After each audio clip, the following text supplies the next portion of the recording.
नमस्कार, मी विशाल परदेशी. या बुलेटिनमध्ये आपलं सगळ्यांचं स्वागत. आपण जाणून घेतोय विविध घडामोडी आणि सुरुवात आता आपण करणार आहोत एका महत्त्वाच्या बातमीने.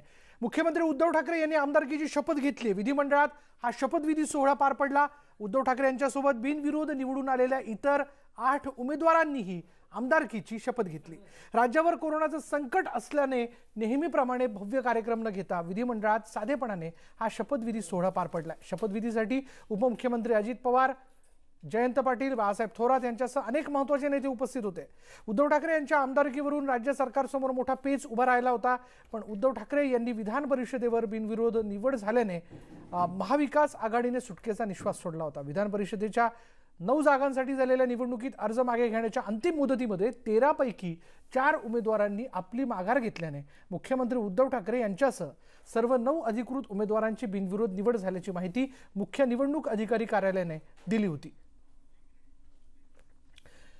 अधिक तपशील आपण जाणून घेणार आहोत. आमचे प्रतिनिधी उदय जाधव आपल्याबरोबर आहे. उदय, कोरोनाचा हा सगळा संसर्ग आणि हे वातावरण लक्षात घेता, लॉकडाऊनची परिस्थिती लक्षात घेता विधान भवनातला हा सोहळा अत्यंत साधेपणाने करण्यात आला.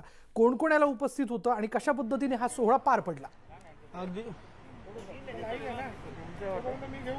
अगदी बरोबर आहे विशाल. आपण जर फुटेज बघितलं विधान परिषदेच्या या सर्व नवनिर्वाचित 7 एकूण 9 उमेदवारांचा शपथविधी सोहळा पार पडलेला आहे. तो अतिशय खबरदारीने सुरक्षित अंतराने हे करण्यात आलेले संपूर्ण कार्यक्रम हा अतिशय साधेपणाने करण्यात आला.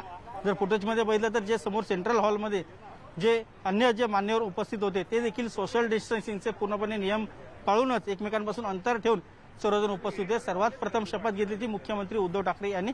त्यानंतर शिवसेना नेता नीलम गोरे यांनी विधान परिषदेचे आमदार म्हणून त्यांनी शपथ घेतली. त्यानंतर शशिकांत शिंदे राष्ट्रवादी काँग्रेसचे आमदार यांनी शपथ घेतलेली आहे. असे महाविकास आघाडीचे पहिले आमदार शपथ घेतल्यानंतर भाजपचे 4 आमदारांनी शपथ घेतली. अशा एकूण 9 आमदारांचा शपथविधी सोहळा हा पार पडलेला आहे. मात्र हा शपथविधी सोहळा अत्यंत साधेपणाने पार पडलेला आहे. कोरोनाचा प्रादुर्भाव लक्षात घेता कुठल्याही कार्यकर्त्यांना, पदाधिकाऱ्यांना, पक्षाच्या अन्य सर्व सभासदांना विधान भवनामध्ये प्रवेश देण्यात आला नाही. अगदी मोजक्या मान्यवरांच्या उपस्थितीमध्ये हा शपथविधी सोहळा पार पडलेला आहे.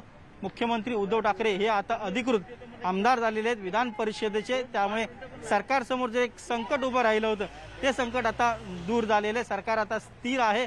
आणि त्याचबरोबर भाजपचे देखील 4 आमदारांनी हे शपथ घेतलेली आहे. सर्व उमेदवार 9च्या 9 जे होते, 9 जागा रिक्त झाल्या होत्या विधान परिषदेच्या, त्या सर्व 9 जागांवरती आता 9 उमेदवार जे बिनविरोध निवडून आलेले त्यांचा सर्वांचा शपथविधी झालेला आहे. त्यातही सर्वांचं लक्ष वेधून घेतलं ते गोपीचंद पडळकर भाजपचे उमेदवार यांनी. कारण ते इथे जेव्हा आले त्यावेळेला ते एक करून धनगरांच्या वेशामध्ये आले. आपण इथे आता जर बाजूला बघितलं तर विधान परिषदेचे विरोधी पक्षनेते देवेंद्र फडणवीस हे बाहेर आलेले. ते आता प्रसारमाध्यमांना बाईट देत आहेत. आपण त्यांच्याशी बोलण्याचा प्रयत्न करूया. ते समोर थेट आहेत, आपण त्यांच्याकडे जाऊया. आपण ते समोर बघत असाल. प्रवीणजी, एक मिनिट, आपण दुसरे प्रश्न विचारू. सगळ्यांनी एकदमच घ्या, काय विचारायचं ते विचारा, पण एकदम. तर पहिला आम्ही केंद्रीय याच्यावर प्रश्न विचारतो. निर्मला सीतारामन यांनी जे पॅकेज घोषणा केली तर पी चिदंबरम यांनी टीका केलेली आहे. त्यांचं म्हणणं आहे की यांनी बजेटमध्ये ज्या दिल्या त्याच घोषणा. खरं म्हणजे पी चिदंबरम हे काही आमच्या पॅकेजचं स्वागत करतील असं अपेक्षा नाही. स्वाभाविकपणे ते त्या ठिकाणी विरोधच करणार.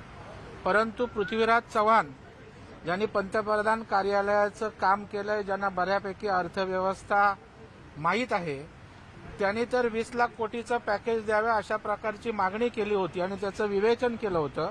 आणि मला वाटतं आज अत्यंत चांगल्या पद्धतीनं या ठिकाणी हे पॅकेज दिलेलं आहे.